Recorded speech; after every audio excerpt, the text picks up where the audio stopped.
नमस्कार मित्रांनो, स्वागत आहे तुमचं आवड गणिताची या चॅनलमध्ये। आपण नुकतेच 10वीच्या मुलांसाठी व्हिडिओ टाकायला सुरुवात केलेली आहे। आज आपण सर्कल हा लेसन बघत आहे आणि याचं लेक्चर नंबर 6 आज बघणार आहे। या आधीची 5 लेक्चर्स तुम्हाला बघायचे असतील तर त्याची लिंक आपण डिस्क्रिप्शन मध्ये दिलेली आहे। त्याचप्रमाणे आपले बाकीचे लेसन अपलोड करून झालेले आहेत, तेही तुम्हाला बघायचे असेल तर ते आपण प्लेलिस्ट वाईज लेसन दिलेले आहेत आणि त्याचीही लिंक आपण डिस्क्रिप्शन मध्ये दिलेली आहे, ती तुम्ही बघू शकता। तर मग चला स्टार्ट करू आजच्या लेक्चरला। पण त्याआधी चॅनलवर नवीन आणि पहिल्यांदाच आला असाल तर चॅनलला नक्की सबस्क्राइब करा। व्हिडिओ आवडला तर व्हिडिओला लाईक, शेअर आणि कमेंट करायलाही विसरू नका।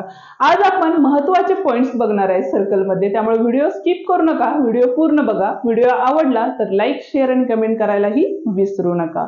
तर बघा, पहिला पॉइंट आहे आपला आर्क ऑफ अ सर्कल। ठीक आहे, आता आर्क ऑफ अ सर्कल म्हणजे काय? जर सर्कल असेल आपला एखादा, ठीक आहे, आता या सर्कल मध्ये ज्या वेळेला एखादी सेकंड असती किंवा सेकंड आपण ड्रॉ करतो, सेकंड म्हणजे काय? जी सर्कलला 2 पार्ट्स मध्ये डिवाइड करते। आता 2 पार्ट्स मध्ये डिवाइड केल्यानंतर बघा, ज्या वेळेला आपण आर्क मेजर करतो, आता आर्क म्हणजे काय? तर सर्कलचा आपण इन्क्लुडेड हे 2 पॉइंट जिथे सेकंड इंटरसेक्ट झालेले आहेत तेही पॉइंट आपण त्यामध्ये इन्क्लुडेड करणार आहे। जर सेकंडला नाव दिलं आपण AB दिलं, ठीक आहे, इकडं X दिलं आणि इथं काय दिलं? Y दिलं, तर जो पहिला आर्क तयार झालेला तो कुठला आहे बघा? AXB, AXB आणि दुसरा आर्क तयार झालेला आहे तो AYB। ठीक आहे, म्हणजे ज्या वेळेला होल सर्कल हा जो असतो तो कितीचा असतो? आपला 360 चा असतो, बरोबर आहे। म्हणजेच आता यामध्ये काय झालं? आपला डिवायडेड 2 पार्ट झालेले। आता जो ज्या पार्ट मध्ये सेंटर आहे, सेंटर ऑफ द सर्कल ज्या पार्ट मध्ये आहे त्या पार्टला आपण काय म्हणणार आहे? तर मेजर आर्क म्हणणार आहे। हा पार्ट जो आहे त्याला आपण काय म्हणणार आहे? मेजर आर्क म्हणणार आहे। आणि ज्या पार्ट मध्ये सेंटर ऑफ द सर्कल नाही अशा आर्कला आपण काय म्हणणार आहे? तर मायनर आर्क असं म्हणणार आहे। आता शब्दावरूनच आपल्याला अर्थ कळतो बघा, मेजर, मेजर म्हणजे मोठा आणि मायनर मीन्स छोटा, बरोबर। मेजर आर्क म्हणजे मोठा आर्क आणि मायनर आर्क म्हणजे छोटा आर्क, बरोबर आहे। लिहिताना नाव आपण काय लिहिणार आहे? आर्क AXB, आर्क AYB, बरोबर।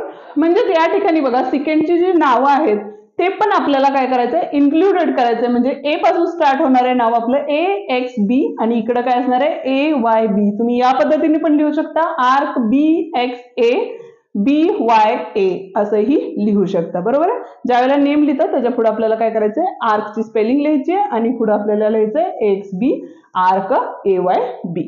आता जर समजा ही सेकंड जी होती ती काय झाली? आपल्या सेंटर ऑफ द सर्कल मधून गेलेली नव्हती, तर आता जर आपला सेंटर आहे आणि त्या सेंटर मधून जर आपली सेकंड जात असेल,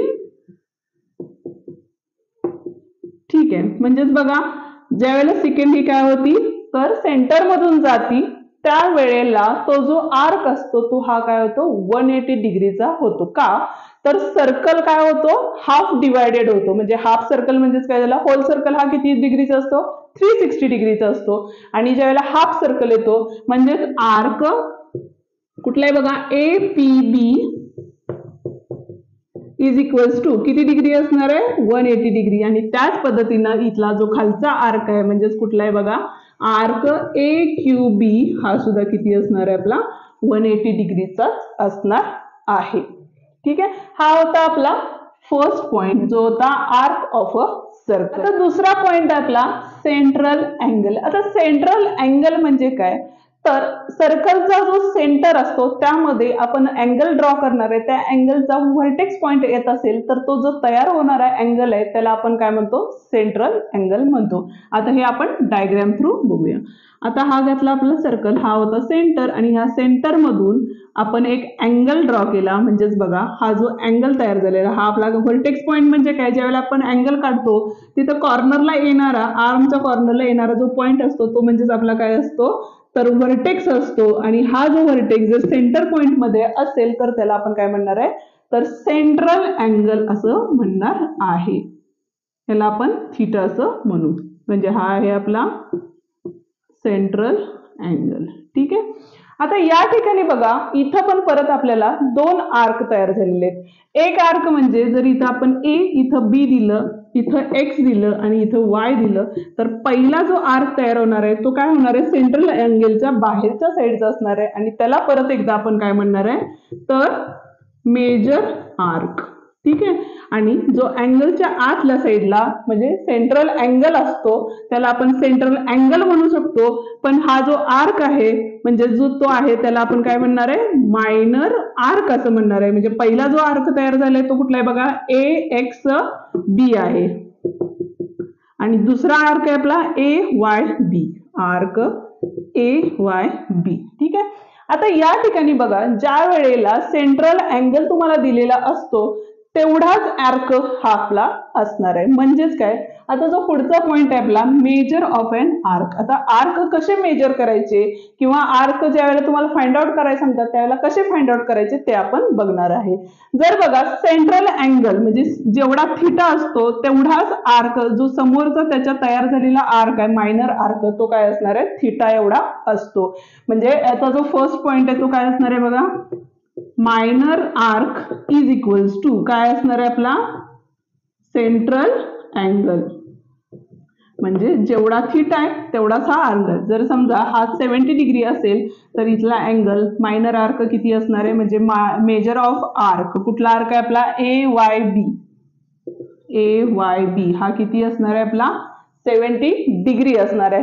आणि तेच जर तुम्हाला हा आर्क विचारला म्हणजेच बघा मेजर ऑफ आर्क कुठला, AXB विचारला तर तो काय असणार आहे, तर 360 मायनस मायनर आर्क असणार आहे किंवा सेंट्रल आर्क असंही म्हणू शकता आपण. ठीक आहे. तर या ठिकाणी बघा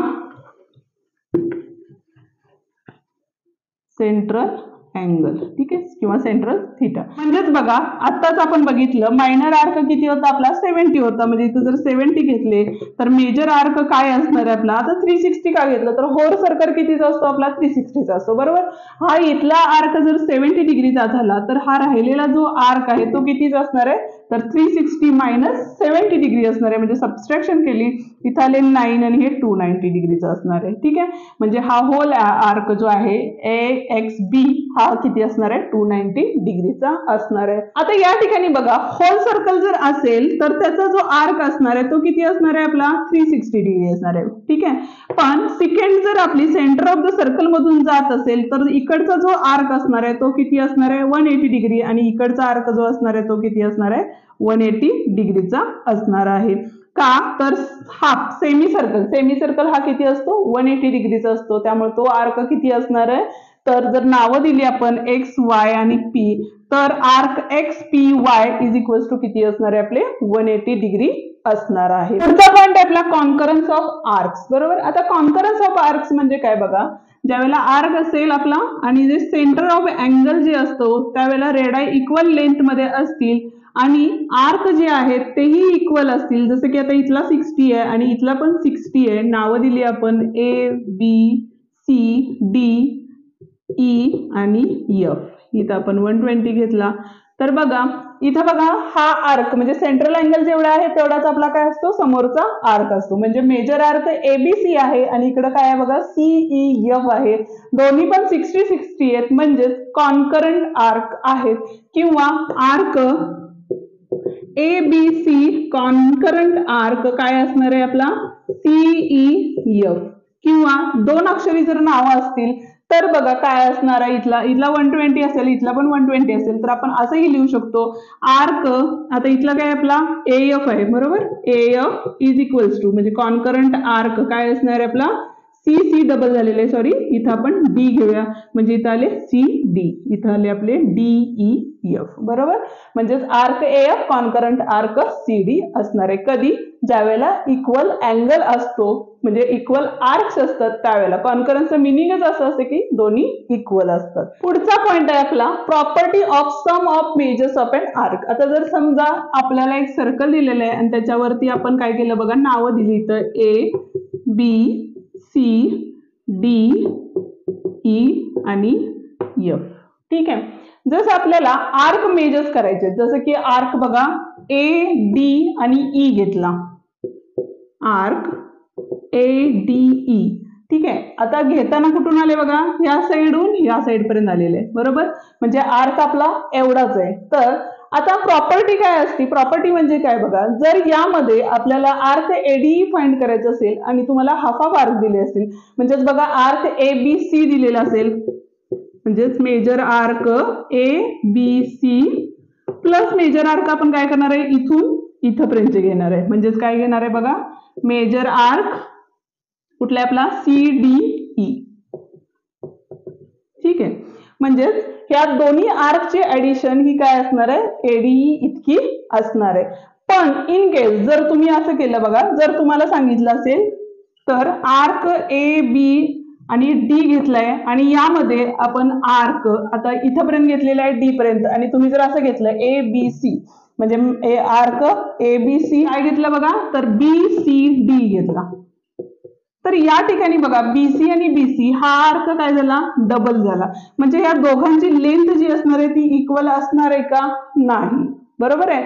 म्हणजे ज्यावेळेला आपण घेतो, ज्यावेळेला बघा इथून इथपर्यंतची लेंथ घेतली, तर इथून फर्स्ट घेताना काय घेणार, AB घेणार आणि नंतर ऍडिशन करताना आपण काय घेणार आहे, BC घेणार आहे, ना की डबल घेणार आहे. त्यामुळे ABC आर्क फाइंड करायचं असेल तर आपण फर्स्ट काय करणार, AB प्लस BC करणार आहे. त्याच पद्धतीनं इथं जर घ्यायचं झालं आपल्याला, म्हणजे जर ह्याचं करेक्ट काढायचं झालं आपल्याला, तर बघा arc ABD is equals to जर काढलं आपण, तर मेजर आर्क काय असणार आहे, ABC फर्स्ट घेतला आपण, ABC प्लस मेजर आर्क काय असणार आहे आपला राहिलेला C आणि D असणार आहे. म्हणजे इथे येताना काय येणार आहे, C आणि D हे आपलं काय असणार आहे, करेक्ट प्रॉपर्टी आहे. व्हिडिओ या ठिकाणी संपलेला आहे. व्हिडिओ आवडल्यास व्हिडिओला लाईक, शेअर आणि कमेंट करायला विसरू नका. त्याचप्रमाणे चॅनलवर नवीन आणि पहिल्यांदाच आला असाल तर चॅनलला नक्की सबस्क्राईब करा, बेल आयकॉन प्रेस करा, जेणेकरून आपल्या नवीन आलेल्या व्हिडिओची नोटिफिकेशन तुमच्यापर्यंत लवकरात लवकर पोहोचेल.